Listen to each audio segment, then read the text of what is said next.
Hello everyone, this is Mohammad Tariq from Learnwill with Tariq sir. आज हम पढ़ेंगे English NCERT class 10th first flight का 8वां chapter Mijbil the otter, written by Gavin Maxwell. Gavin Maxwell ने इस chapter को लिखा है, इस कहानी को लिखा है और उसमें वो एक पेट के बारे में बतला रहे हैं जिसको उन्होंने अडॉप्ट किया है। जब उनका पेट डॉग जॉनी की अनफॉर्चुनेटली डेथ हो जाती है तो वो एक ऑटर को, otter you know the kind of animal जिसे आप हिंदी में ऊद बिलाव कहते हैं, और मिजबिल ये उसका नाम है। Mijbil name of the otter, और ऑटर जिसे हिंदी में ऊद बिलाव कहते हैं। ठीक है, तो ऊद बिलाव को, इस ऑटर को वो पेट के तौर पर अडॉप्ट करते हैं। उन्हें ये पेट कहाँ मिलता है, कैसे मिलता है, फिर वो उसके साथ कैसे रहते हैं, कैसा व्यवहार होता है, इन सब चीज़ों को हम इस चैप्टर के अंदर पढ़ेंगे। गेविन मैक्सवेल ने अपने एक्सपीरियंस को हमारे साथ साझा किया है और बहुत ही ब्यूटीफुली हमें अपनी कहानी को, अपने एक्सपीरियंस को बतलाया है। तो आइए इस चैप्टर को शुरू करते हैं, लेकिन उससे पहले please subscribe my channel and don't forget to press the bell icon for getting all the notification first. Okay, so let's start this chapter. Before you read,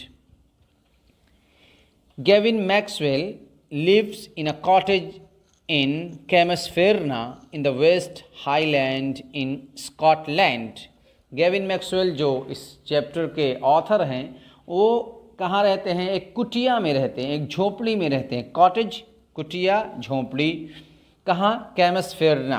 ये कैमसफेरना वेस्ट स्कॉटलैंड का हाईलैंड है, वहाँ ये रहते हैं। ये स्कॉटलैंड ये Europe का एक मुल्क है, वहाँ के मैप में आप देख सकते हैं स्कॉटलैंड आपको दिख जाएगा। When his dog Johnny died, Maxwell was too sad to think of keeping a dog again. जब उनका कुत्ता जॉनी डाइड हो जाता है, उसकी डेथ हो जाती है, तो मैक्सवेल को बहुत ही बुरा फील होता है, उन्हें बहुत बुरा लगता है और फिर वो दोबारा किसी पेट डॉग को नहीं रखना चाहते, नहीं अडॉप्ट करना चाहते। उन्हें लगता है कि जब भी मैं किसी पेट डॉग को रखूँगा तो वो मुझे जॉनी की याद दिलाता रहेगा और फिर मैं बार बार सैड एंड डिसअपॉइंटेड होता रहूँगा। इसलिए उन्होंने कुत्ते को रखने से उनका दिल नहीं मान रहा था और वो ये समझ रहे थे कि मुझे कुत्ते को या डॉग को पेट के तौर पर नहीं रखना चाहिए।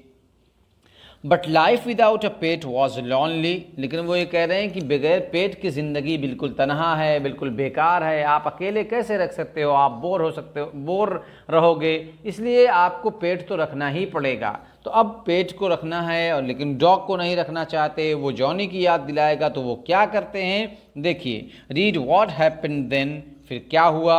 इन मैक्सवेल्स ऑन वर्ड्स। आइए मैक्सवेल्स के खुद की ज़बानी सुनते हैं कि उन्होंने क्या किया। फिर यहाँ कुछ चैप्टर्स के शुरू होने से पहले एक एक्टिविटी है, उस एक्टिविटी को भी हम देख लेते हैं ताकि हमें पता चल जाए। इस एक्टिविटी में हमें जानवर्स के पेट को रखने के रूल्स एंड रेगुलेशन के बारे में बतलाया गया है, और जो एक SPCA नामी एक ऑर्गेनाइजेशन है, society for the prevention of cruelty to animals, इस नाम की एक संस्था है, एक ऑर्गेनाइजेशन है जो कुत्तों के साथ होने वाले बुरे व्यवहार के ख़िलाफ़ काम करती है।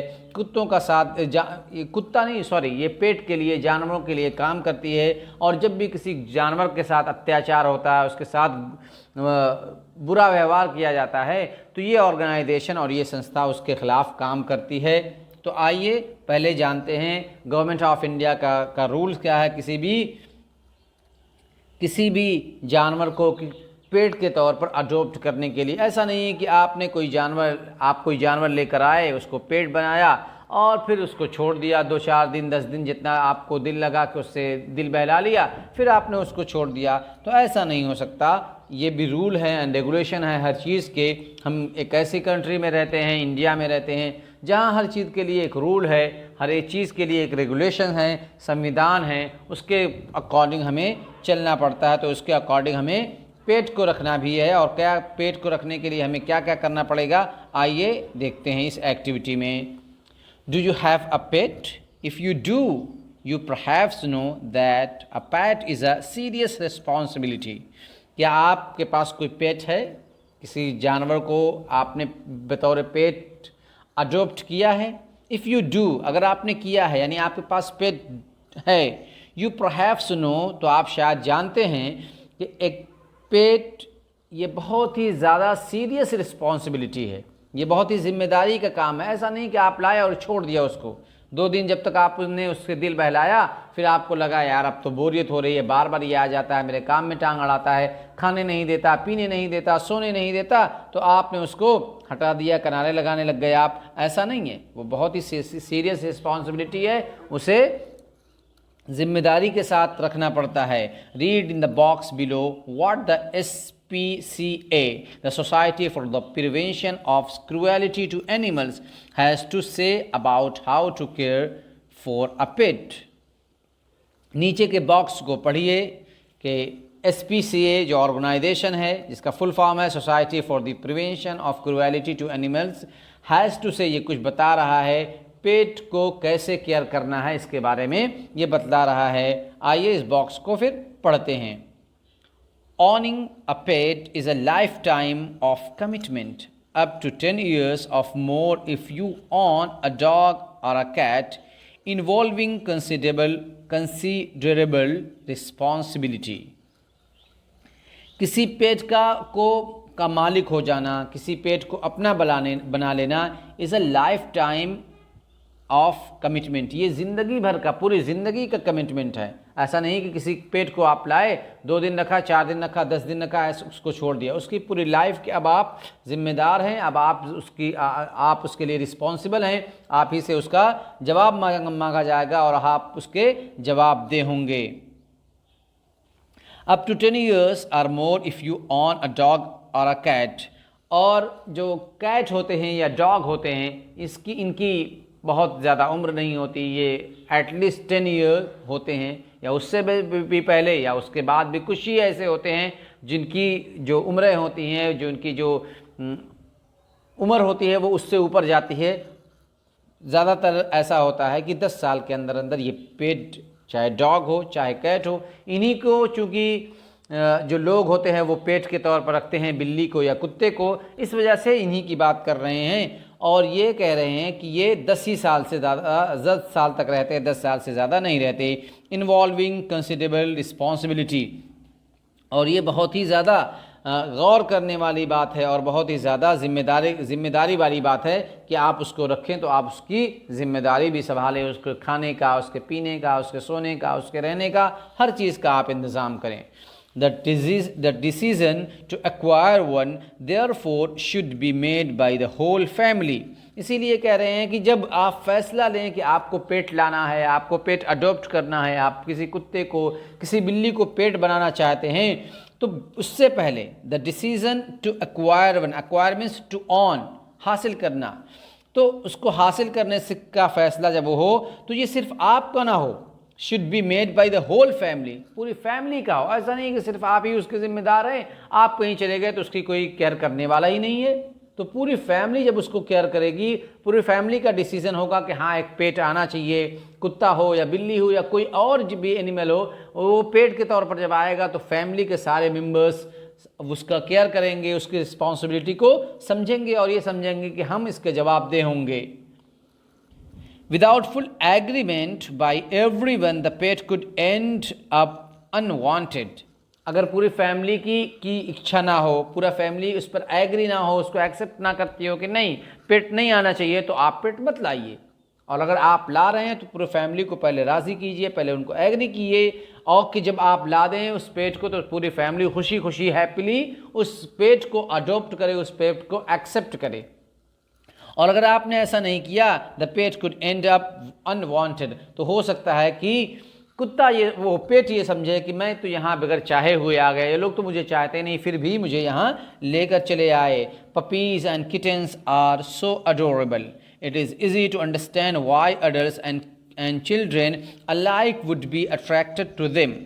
पपीज़, ये कुत्ते के जो बच्चे होते हैं छोटे छोटे, कितने स्वीट से लगते हैं, कितने ब्यूटीफुल लगते हैं, कितना उनको मन करता है कि उनको लिया जाए, उनको खिलाया जाए, उनको हाथ में लिया जाए। इसी तरीके से किटन जो हैं वो बिल्ली के बच्चे, चाहे पपीज़ हों या किटन्स हों, आर सो अडोरेबल, ये बहुत ही प्यारे होते हैं, बहुत ही अच्छे लगते हैं, दिल को लुभाने वाले होते हैं, ये अट्रैक्टिव होते हैं, ये दिलकश होते हैं, ये हमारे दिलों को मोहते हैं। It is easy to understand, ये बहुत ही समझना आसान है कि why adults and children alike, alike means same, क्यों बच्चे और क्यों जवान अडल्ट लोग would be attracted to them, उनकी तरफ, पेट की तरफ यानी पपीज़ की तरफ या किटन की तरफ अट्रैक्टेड होते हैं। क्यों अट्रैक्शन उनका उनकी तरफ होता है? Unfortunately their cute looks are often disadvantage because people purchase them without consideration and the knowledge on how to take proper care of them. बदकिस्मती ये है कि उनके their cute looks are often a disadvantages है, उनका जो वो इतने क्यूट होते हैं, उनके क्यूट नज़र आते हैं, ये आम तौर पर ऑफन, ये आम तौर पर ये डिसएडवांटेज हो जाता है, ये नुकसानदेह हो जाता है कि कुछ दिनों के बाद हम उन्हें छोड़ देते हैं। क्यों? Because people purchase them without consideration and the knowledge on how to take proper care of them, क्योंकि लोग ख़रीद तो लेते हैं, ले तो आते हैं, अडॉप्ट तो कर लेते हैं, लेकिन उन्हें कंसिडरेशन नहीं होता, वो समझते नहीं हैं, कंसीडर नहीं करते हैं, और फिर उन्हें कैसे पपीज़ को या किटन को या पेट को केयर करना है, कैसे उनको उनकी रिस्पॉन्सिबिलिटी को निभाना है, इसमें बहुत ही पीछे रह जाते हैं। उन्हें प्रॉपर केयर के बारे में कुछ भी नॉलेज नहीं होता, तो फिर नुकसान हो जाता है। The basic points you should keep in mind before adopting a puppy are, कह रहे हैं कि जो बेसिक, जो बुनियादी पॉइंट्स है, बुनियादी बातें हैं, वो आपको अपने माइंड में ज़रूर रखना चाहिए, आपको याद रखना चाहिए before adopting a puppy are, किसी भी पपी को, किसी भी पेट को, किटन को अडॉप्ट करने से पहले। तो सबसे पहला रूल क्या है देखते हैं। An annual dog licence in accordance with government regulations, कि अगर आप पपी को ला रहे हैं, कुत्ते को ला रहे हैं, डॉग को अपना पेट बना रहे हैं, तो आपको एक सालाना पूरा लाइसेंस होना चाहिए, 1 साल का पूरा एनुअली लाइसेंस होना चाहिए गवर्नमेंट ऑफ इंडिया के रेगुलेशंस और रूल के अकॉर्डिंग। ऐसा नहीं कि आप कहीं से भी कुछ लेकर चले आए और बगैर लाइसेंस के आप उसको अपने पास रख रहे हैं, बाद में कोई हादसा हो जाए, वो कुत्ता खुद काट ले या कुछ और नुकसान हो जाए, तो फिर आप परेशानी में पड़ सकते हैं। इसलिए जो गवर्नमेंट ऑफ इंडिया का रेगुलेशन है, उसके अकॉर्डिंग आप कुत्तों का या पेट का या बिल्ली का लाइसेंस बनवाइए। सबसे पहले आप ये कीजिए, उसके बाद तब जाकर पेट को लाने के बारे में सोचिए। Its annual vaccination against major disease, और फिर वैक्सीनेशन, उसको टीका लगाइए, उसको सालाना टीका लगाइए, ताकि वो पेट जो है वो दूसरी बीमारियों से, जो डेंजरस और मेजर डिजीज़ हैं, जो बड़ी बीमारियां, वो उस कुत्ते को या पेट को या किटन को या बिल्ली को, कैट को ना लगने पाए, उसे बचाने के लिए उसका वैक्सीनेशन हो। जैसे आजकल वैक्सीनेशन हो रहा है कोरोना से बचाव के लिए, तो इसी तरीके से कुत्ते को का भी सालाना एनुअली उसका वैक्सीनेशन होना चाहिए, ताकि वो बीमारियों से बचा रहे। टॉयलेट ट्रेनिंग, चूँकि ये जो पेट होते हैं ये बिल्कुल साथ साथ रहते हैं, तो जिस तरीके से हम बच्चों को ट्रेनिंग देते हैं कि कैसे टॉयलेट करना है, कैसे पेशाब करना है, या कुछ गंदगी को कैसे बाहर निकालना है, ये कैसे करते हैं बच्चे खुद समझ जाते हैं। कुछ दिनों के बाद, हमें ट्रेन करने के बाद वो खुद टॉयलेट चले जाते हैं और वहाँ फारिग होकर आ जाते हैं, अपनी हाजत जो है वो पूरी कर लेते हैं, वो पेशाब भी करने चले जाते हैं और टॉयलेट भी करने के लिए वो चले जाते हैं। यूरिन को भी पास करना हो या और कोई गंदगी पास करनी हो तो वो बिल्कुल चले जाते हैं। तो इसी तरीके से आपको जानवरों को, पेट को, पपीज़ को भी ट्रेन करना होगा कि वो हर जगह गंदगी ना फैलाएं। कहीं भी जाकर पेशाब कर दिया तो ऐसा नहीं होगा, आपको उन्हें ट्रेनिंग देनी पड़ेगी, toilet training. Regular grooming and bathing, grooming means cleaning, shining, उनको चमकाना, उनको नहलाना, उनको धुलाना, ये बराबर होना चाहिए। ऐसा नहीं है कि वो लाए और आप उसको छोड़ दिए, 1 महीने में, 2 महीने में, 4 महीने में कभी एक मरतबा नहला दिया तो नहला दिया, वरना वो भी नहीं, ऐसा नहीं, बल्कि उन्हें ग्रूम करना, उन्हें सजाना, उन्हें क्लीन करना है और उनके बहुत से लोग होते हैं जो उनके हेयर को काटते हैं और भी कंघा करते हैं, उनको तेल लगाते हैं। ये सब चीज़ें जो है वो पेट के साथ होनी चाहिए, और बात भी होना चाहिए कि आप उन्हें बात कीजिए। अगर आप ये सब नहीं करना चाहते और आप ये सब नहीं कर सकते, या आपकी फैमिली नहीं चाहते कि आप पेट लाएं, तो प्लीज़ प्लीज़ प्लीज़ पेट को अडॉप्ट मत कीजिए। और अगर आप ला रहे हैं तो इन सारी चीज़ों को कीजिए। ओबीडियंस ट्रेनिंग, तो ओबीडियंस ट्रेनिंग कि वो आपकी बात को माने, आपकी बात को माने, आपके हिसाब से वो चले। ऐसा नहीं है कि कोई गेस्ट आ गया, उस पर भौंकने लगा, बार्किंग करने लगा और उसको काट लिया, ऐसा ना हो। आप उन्हें ओबीडियंस ट्रेनिंग दीजिए कि वो आपके हिसाब से ही चले, हर एक के सामने भौंकने ना लग जाए। Don't forget you should feed your pet a balanced diet, और अपने कुत्तों को खिलाने में, पेट को खिलाने में जो बैलेंस डाइट है उसका ख्याल कीजिए कि कितना कब खिलाना है, कितना कब खिलाना है, क्या क्या खिलाना है, इन सब चीज़ों को का भी आप ख्याल कीजिए। Don't forget you should feed your pet a balanced diet. Socialisation, many dogs are kept confined in cages or tied up to stop them from dirtying the garden or from chewing on shoes. This is wrong, is very important. तो socialisation जो है ये बहुत ही ज़्यादा important है। ऐसा नहीं है, सोशलाइजेशन मीन समाजीकरण, कि वो आपके साथ रहे, आपके साथ जाए, आपके साथ रहे। ऐसा ना हो कि आप उसे केज में बंद कर दें या उसे बांध दें कि कहीं हथकड़ी लगाकर बांध दे या कैद कर दे उसको किसी पिंजरे में, ऐसा ना हो। अगर आप उसको लेकर आए हैं तो आप उसको अपने साथ लीजिए, उसको हर जगह ले जाइए, उसका समाजीकरण कराइए। आप सोच रहे हैं कि मेरा गार्डन गंदा कर देगा, मेरा लॉन गंदा कर देगा, मेरा घर को गंदा कर देगा, इसलिए अब उसको केज में रखो या उसको कहीं बांध दो, ऐसा नहीं होना चाहिए। बल्कि ये गलत है, ये रॉन्ग है। ये बहुत ही इंपॉर्टेंट है कि आप उसका समाजीकरण कराइए। ये चीज़ होनी चाहिए कि आप उसका समाजीकरण कराइए। Socialisation is very important for a dog, for a cat, for a pet. A daily dose of exercise, affection and play. और क्या होना चाहिए, एक्सरसाइज का रोज़ाना उसकी एक्सरसाइज होनी चाहिए, डेली डोज यानी रोज़ाना, ऐसा ना हो। और उसकी एक मिकदार होना चाहिए कि इतना उसे कराना है। ऐसा नहीं किसी दिन आपने 2 घंटा करा दिया, किसी दिन कराया ही नहीं, किसी दिन 10 मिनट कराया और किसी दिन छोड़ दिया, ऐसा नहीं। बल्कि डेली डोज ऑफ एक्सरसाइज, रोज़ाना कुछ न कुछ देर, आधा घंटा अगर है तो आधा घंटा, 15 मिनट है तो 15 मिनट उसकी एक्सरसाइज होनी चाहिए। अफेक्शन एंड प्ले, और उसके साथ लव हो, अफेक्शन हो, प्यार हो, आप उसको समझें, उसके सारी चीज़ों का, उसके सेंटिमेंट्स का ख्याल करें और उसके साथ खेलिए। तो ये कुछ रूल्स एंड रेगुलेशंस थे जो किसी भी पेट को अडॉप्ट करने से पहले थे। तो इनके बारे में आपको अपने माइंड में रखना है ये सब पॉइंट्स को, और फिर किसी पेट को लाने के बारे में तब आप सोचिए। Reading up on the subject beforehand is another important requirement and will guide you towards being a responsible pet owner. कह रहे हैं कि जो उसके सब्जेक्ट को आप पढ़िए, किसी भी पेट को लाने से पहले जो उससे मुतालिक, उसके अकॉर्डिंग जो बेसिक नॉलेज है उसको आप पढ़िए। कह रहे हैं reading up on the subject before hand, पहले उस सब्जेक्ट को, पहले से ही उस सब्जेक्ट को आप रीड कीजिए, पढ़िए। ये एक दूसरी रिक्वायरमेंट है, is another important requirement.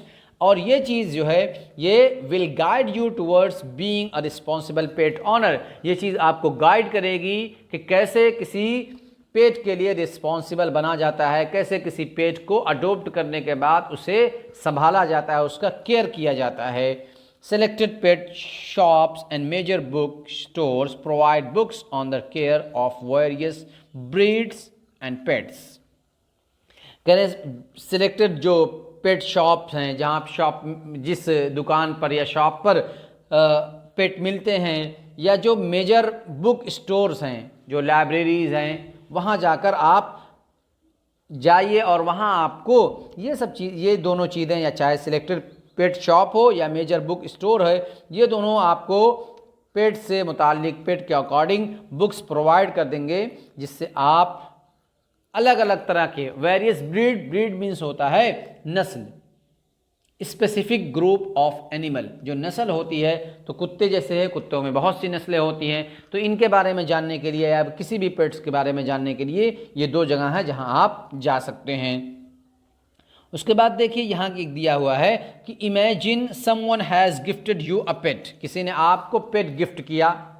For example आपका बर्थडे था या आपने कोई मैरिज एनिवर्सरी आप सेलिब्रेट कर रहे थे, उस पर आपको किसी ने पेट गिफ्ट किया। तो अब देखिए क्या रिस्पॉन्सिबिलिटी आती है आपकी।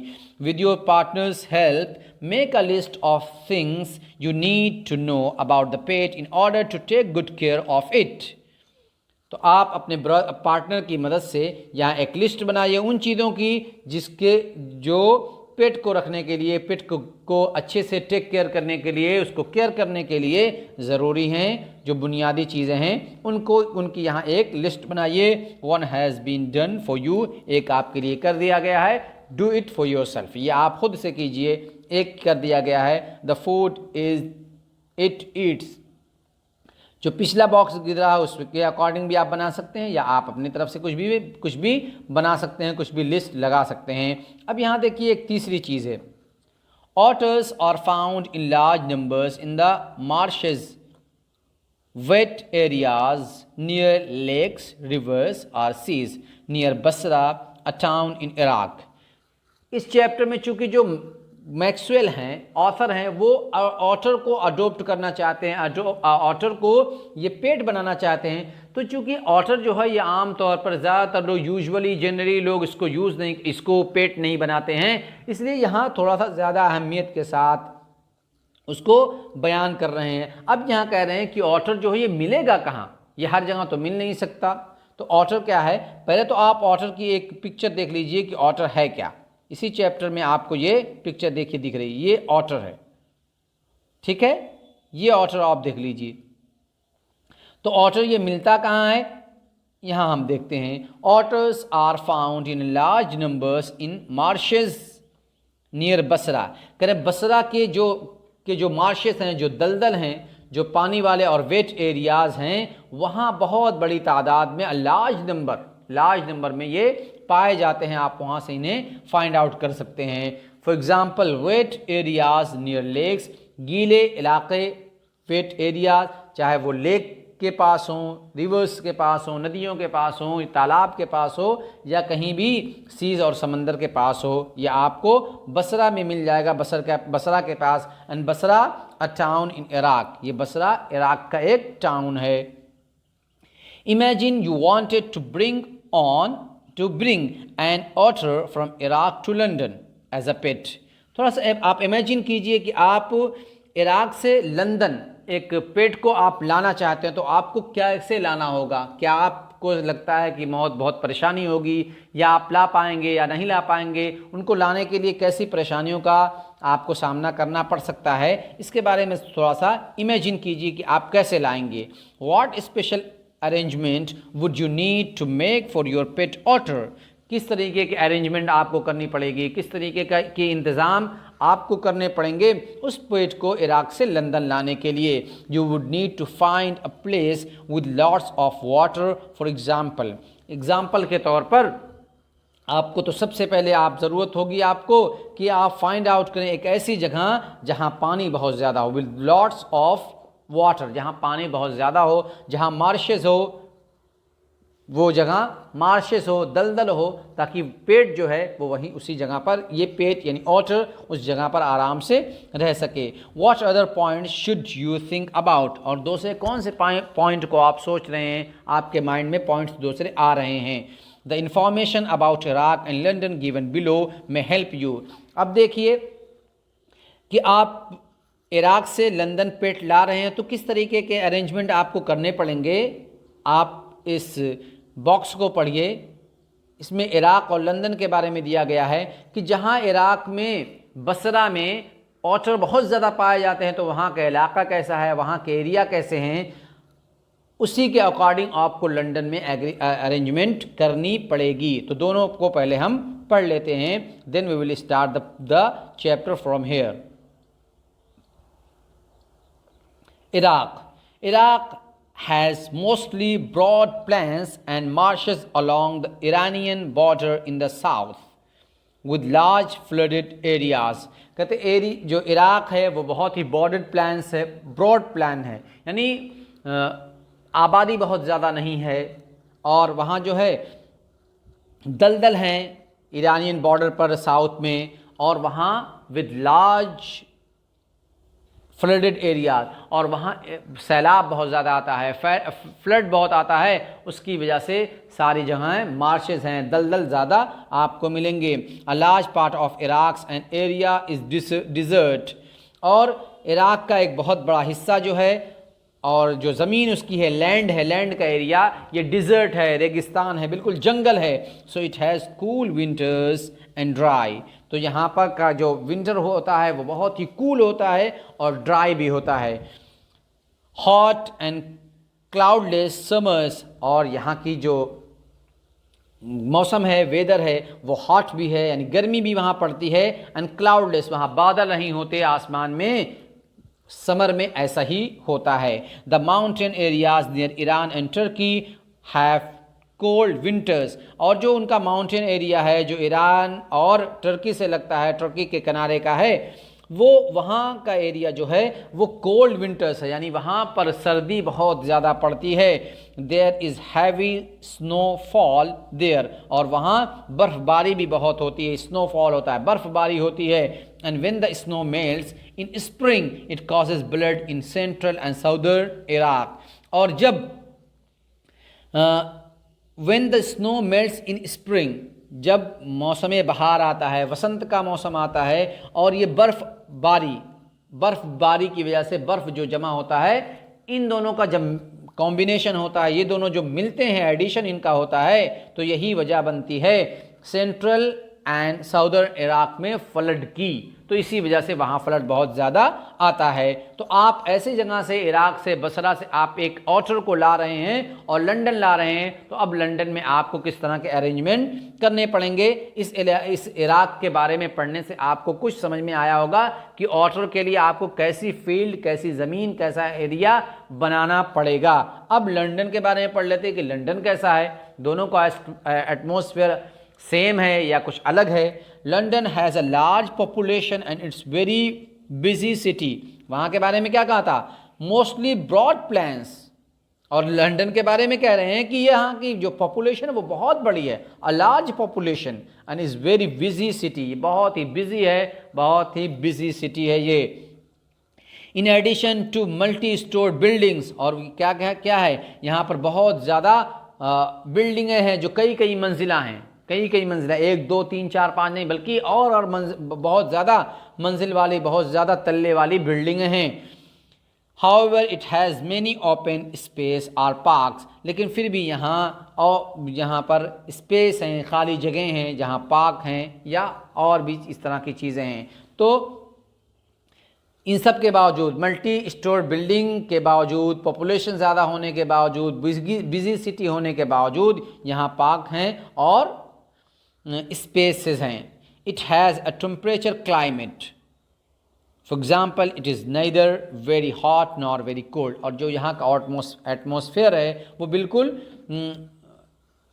बीच का है, ना तो बहुत ज़्यादा ठंडक है और ना ही बहुत ज़्यादा गर्मी वहाँ पड़ती है। With regular but generally light rainfall और snow throughout the year, पूरे साल यहाँ हल्की फुल्की बारिश होती है, कभी बर्फ़बारी भी हो जाती है, लेकिन बहुत ही हल्की मात्रा में होती है, इतनी ज़्यादा नहीं होती जितना कि इराक में होती है, जितना कि बसरा में होती है। द वार्मेस्ट मंथ इज़ जुलाई, जो सबसे ज़्यादा वार्म मौसम है वो कौन सा है, गर्म मौसम है वो जुलाई है। And the coolest month is जनवरी, और जो सबसे ज़्यादा कूल और ठंडा है वो जनवरी है। तो जनवरी में ठंडक ज़्यादा पड़ती है, ठंडक सबसे ज़्यादा पड़ती है, और जुलाई में मौसम सबसे ज़्यादा गर्म होता है। February is the driest month, सबसे ड्राइएस्ट मंथ जो है वो फेब्रुअरी है, उसमें सूखा खुश्की बहुत ज़्यादा होती है। Snow is not very common in London, and बर्फ़बारी लंदन में बहुत ज़्यादा कॉमन नहीं है। तो जब बर्फ़बारी कॉमन नहीं है और इराक में बर्फ़बारी है, स्नोफॉल है, हैवी स्नोफॉल वहाँ है, तो दोनों के एटमॉस्फेयर में काफ़ी डिफरेंसेस हैं। इसलिए जब आप किसी भी पेट को, किसी भी ऑटर को इराक से लंदन लाएंगे तो उसके लिए आपको किस तरह के अरेंजमेंट करने पड़ेंगे, इंतज़ाम करने पड़ेंगे। आपको इराक और लंदन के इस शॉर्ट इंट्रोडक्शन से पता चल गया होगा। अब आइए शुरू करते हैं इस चैप्टर को। Early in the new year of 1956 I travel in southern Iraq. Gavin Maxwell कह रहे हैं कि 1956 के न्यू ईयर के शुरू में मैंने ट्रैवल किया, मैं गया सदर्न इराक वो गए थे, जो साउथ का एरिया है वहाँ पर वो गए थे। किसी काम के लिए गए हैं, किस लिए गए हैं, चैप्टर को जो ही हम आगे बढ़ते जाएंगे हमें सारी बातें पता चलती जाएंगी। ये तो ऑथर खुद अपने बारे में बता रहे हैं, अपने बारे में डिस्क्राइब कर रहे हैं कि वो 1956 में सदर्न इराक गए थे। By then it had crossed my mind that I should like to keep an otter instead of a dog and that Camasferna, ringed by water a stone's throw from its door, would be an eminently suitable spot for this experiment. By then means तब तक या तभी।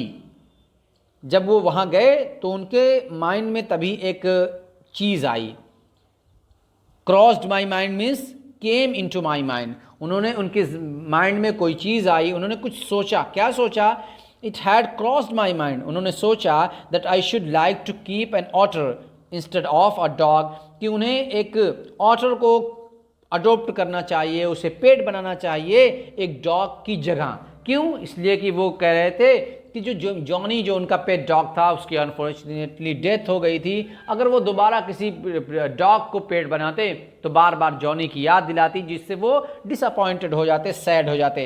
इस वजह से वो dog के बजाय, डॉग की जगह अब वो ऑटर को पेट बनाना चाहते हैं। एंड दैट कैमसफेरना, जो उनका एरिया है जहाँ वो रहते थे, रिंग्ड बाई वाटर, वो घिरा हुआ है। रिंग्ड मीन्स घिरा हुआ होना, सराउंडिंग में उसके वाटर है।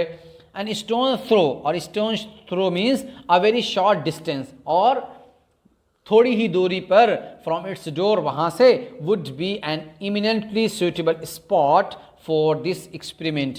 इसलिए वो ये कह रहे हैं कि कैमसफेरना जो है वो उनके एक्सपेरिमेंट के लिए सबसे ज़्यादा बेहतरीन जगह है। इमिनेंटली मीन्स वेरी, सबसे बेहतरीन और सबसे सूटेबल स्पॉट और सबसे सूटेबल जगह, सबसे मुनासिब प्लेस यही है कैमसफेरना के लिए कि वो डॉग के बजाय ऑटर को पेट के तौर पर अडोप्ट करें। वो कह रहे हैं कि एक्सपेरिमेंट करना, इस एक्सपेरिमेंट करने के लिए की बात इसलिए कह रहे हैं कि आम तौर पर यूजुअली मैं बता चुका हूँ कि लोग ऑटर को पेट नहीं बनाते। अब मैं इसको पेट बना रहा हूँ तो ये मेरा एक्सपेरिमेंट होगा कि कैसा इसके साथ मेरा व्यवहार होता है और कैसा तजर्बा होता है कि इसे पेट बनाया जाए या पेट ना बनाया जाए। उसके एक्सपेरिमेंट के लिए पेट को, ऑटर को पेट बनाया जा रहा है। इसलिए वो कह रहे हैं for this experiment. When I casually mentioned this to a friend, he as casually replied that I had better get one in the Tigris marshes, for there they were as common as mosquitoes. When I casually mentioned, जब मैंने इस बात को इत्तेफाकिया तौर पर अपने दोस्त को बतलाई कि मैं ऐसा सोच रहा हूँ, मेरे माइंड में ये बात आ रही है, क्या? To adopt an otter instead of a dog as a pet. तो he as casually replied that I had better get one. तो उन्होंने कहा कि हाँ ठीक है, और लेकिन अगर आपको ऑटर को अडोप्ट करना है, उसे आप पेट बनाना चाहते हैं, तो जो टिग्रिस मार्शेस है, टिग्रिस मार्शेस ये नेम ऑफ द रिवर है इन इराक में एक रिवर है जिसका नाम टिग्रिस है। तो वहाँ का जो दलदल वाला एरिया है, वहाँ का जो मार्शेस है, वहाँ पर आपको ये ऑटर आसानी के साथ मिल जाएगा। For there they were as common as mosquito, क्योंकि वहाँ वो इतने ही कॉमन है, ऐसे ही कॉमन है जैसा कि हमारे यहाँ मच्छर। तो हमारे यहाँ मच्छर जैसे पाए जाते हैं कि कहीं भी आप किसी भी मच्छर को मार सकते हैं, हमेशा आपको मच्छर मारने के लिए तैयारी रहना पड़ता है, इतने मच्छर रहते हैं हमारे यहाँ। तो कहने they were as common as mosquito and were often tamed by the Arabs, और उनको डोमेस्टिकेट किया जाता है, टेम्ड किया जाता है, पालतू पाला जाता है अरब्स के जरिए। यानी अरब आमतौर पर जनरली उसको अडोप्ट करते हैं as a pet. We were going to Basra to the Consulate General to collect and answer our mail from Europe. वो बतला रहे हैं कि वो ट्रैवल करके जो सदर्न इराक गए थे, वो सदर्न इराक गए थे, वो क्यों गए थे।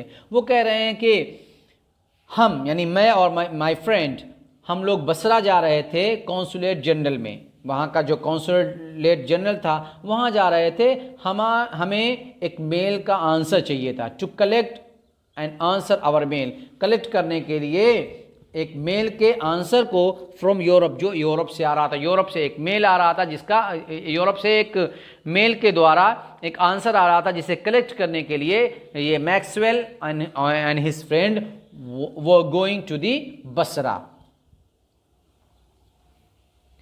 At the consulate general, we found that my friend's mail had arrived, but that mine had not. जब वो वहाँ पहुँचे तो वहाँ पता चला कॉन्सुलेट जनरल में कि हमारे दोस्त का, जो उनके दोस्त थे ऑथर के, उनका मेल तो पहले ही से आ चुका था, हेलमेट अराइव्ड, वो आ चुका था उनके मेल का जवाब। But that mine had not, लेकिन मेरा जो मेल था वो अभी तक आया ही नहीं था, जिसको कलेक्ट करने के लिए मैं वहाँ गया था। अब क्या हुआ? I cabled to England, and when 3 days later nothing had happened, I tried to telephone. Cabled means send a message by telegraph. Telegraph के द्वारा मैसेज भेजा जाता था। पहले इतना कॉमन नहीं था, जैसे हम फ़ोन कर लेते हैं, मोबाइल को यूज़ करते हैं। टेक्स्ट मैसेज है कि कभी किसी को मेल कर दिया, व्हाट्सअप कर दिया, या मैसेंजर कर दिया, या कहीं से भी हमने उसे ट्विटर पर हमने पर्सनल चैट कर लिया। ये सब जो सुविधाएं इस वक्त हैं उस वक्त नहीं थी, तो उन्हें क्या करना पड़ा? उन्हें तार भिजवाना पड़ा। तार, ये जो आप चेक करेंगे गूगल पर तो आपको ये मिल जाएगा कि कैसे पहले के लोग किसी मैसेज को दूसरे लोगों तक सेंड करते थे। तो ये कह रहे हैं कि आई केबल टू इंग्लैंड, यानी मैंने इंग्लैंड तार भेजा। एंड व्हेन 3 days लेटर, और 3 दिन हो गया, नथिंग हैड हैपेंड, कुछ भी नहीं हुआ। तार पहुंचा कि नहीं पहुंचा, वहाँ से मेल आया भी नहीं, कुछ पता नहीं चला कि क्या होगा। फिर क्या हुआ? आई ट्राई टू टेलीफोन, मैंने टेलीफोन को ट्राई किया। तो आप कह सकते हैं कि पहले ही दिन ट्राई कर लेते, 3 दिन का इंतज़ार क्यों किया? तार भेजने की क्या ज़रूरत थी? पहले ही फ़ोन कर लेते। तो फ़ोन, माय स्टूडेंट्स, फ़ोन भी इतना कॉमन नहीं था, इतना आसान नहीं था फ़ोन करना। देखिए फ़ोन करने के लिए कितने पापड़ बेलने पड़ रहे हैं। The call had to be looked 24 hours in advance। तो कॉल करने के लिए आपको 24 घंटे पहले एडवांस में बुकिंग चाहिए कि आप बुक कर लो, तब जाके आप कॉल कर सकते थे। ऐसा था उस वक्त का। तो 24 घंटे पहले आप पहले बुक करो एडवांस में, फिर वहाँ जाओ और फिर वहाँ फ़ोन लगे ना लगे क्या हो देखिए। On the first day the line was out of order. पहले दिन जब हमने फ़ोन किया तो फ़ोन नहीं लग रहा था, जो लाइन थी वो आउट ऑफ द ऑर्डर थी। On the second the exchange was close for religious holiday. किसी मजहबी हॉलीडे की वजह से जो दूसरे दिन फ़ोन बूथ था, जो एक्सचेंज था, वो क्लोज था, वो बंद था। तो आप देखिए, आप कह रहे हैं फ़ोन कर लेते, ये कितनी परेशानी हो रही है। पहले तो 24 घंटे एडवांस में बुकिंग कराओ, फिर एक पहले दिन लाइन आउट ऑफ ऑर्डर थी, दूसरे दिन क्या हुआ? एक्सचेंज ही रिलीजियस हॉलीडे की वजह से क्लोज था। On the third day there was another breakdown. तीसरे दिन भी कोई बंदी थी किसी वजह से, अब उस दिन भी कुछ नहीं हो सका, तो 3 दिन इस तरह भी लग गए। अब जब 3 दिन लग गए और कुछ भी नहीं हुआ, माई फ्रेंड लेफ्ट। अब कोई कितना इंतज़ार कर सकता है, कोई कितना वेट कर सकता है, इसलिए जो मेरे फ्रेंड थे वो चले गए। And I arrange to meet him in a week's time. और हमने एक अरेंजमेंट किया कि हम हफ्ते में किसी जगह पर उनसे मिलेंगे, हम मिलेंगे दोनों आपस में। 5 days later my mail arrive. 5 दिन गुजर गए, अब 5 दिन के बाद इनका भी मेल आ गया। किनका? जो ऑथर हैं Gavin Maxwell. I carried to it my bedroom to read. जब मैं उस मेल को लेकर अपने कमरे में गया पढ़ने के लिए कि अब पढ़ूँ उसमें क्या आया है, and there squatting on the floor. Squatting means ये एक बैठने का तरीका है कि जब हम अपनी नीज, अपने जो सॉल्व होते हैं, जो हमारी एड़ी होती है, उसको हम अपनी थाई से मिलाकर बैठते हैं। जब बैठते हैं इस तरीके से मिलते हैं कि हमारी सॉल जो है, हमारी एड़ी जो है, वो वो हमारी थाई से लग जाती है, मिल जाती है। इस तरह बैठने को जिसे पालती मारकर बैठना कहते हैं। तो पालती मारकर मैं फ्लोर पर बैठ गया, स्क्वाटिंग उसे कहते हैं, पालती मारकर बैठना। वर टू अरब्स, वहाँ 2 अरब थे, क्योंकि ये बसरा का इलाका था, वहाँ अरब थे। Beside them lay a sack that squirmed from time to time. Squirmed means twisted about. आप कह सकते हो कि उसमें एक तरह की मूवमेंट थी, वो हिल रहा था, मूवमेंट थी, वो हिल रहा था बार बार, टाइम टू टाइम।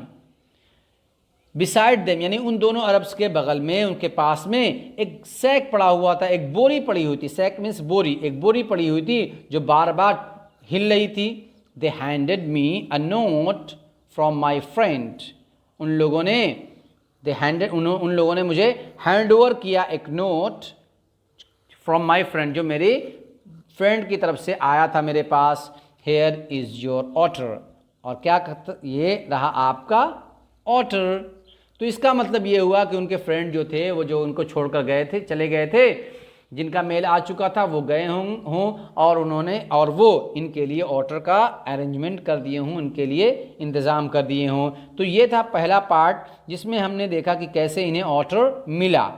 अब उसका नेक्स्ट पार्ट, इस चैप्टर को कई पार्ट में डिवाइड किया है, तो अगर हम सारे पार्ट्स को एक साथ पढ़ते हैं तो ये काफ़ी लॉन्ग होगा, इसलिए फॉर टुडे इट्स इनफ।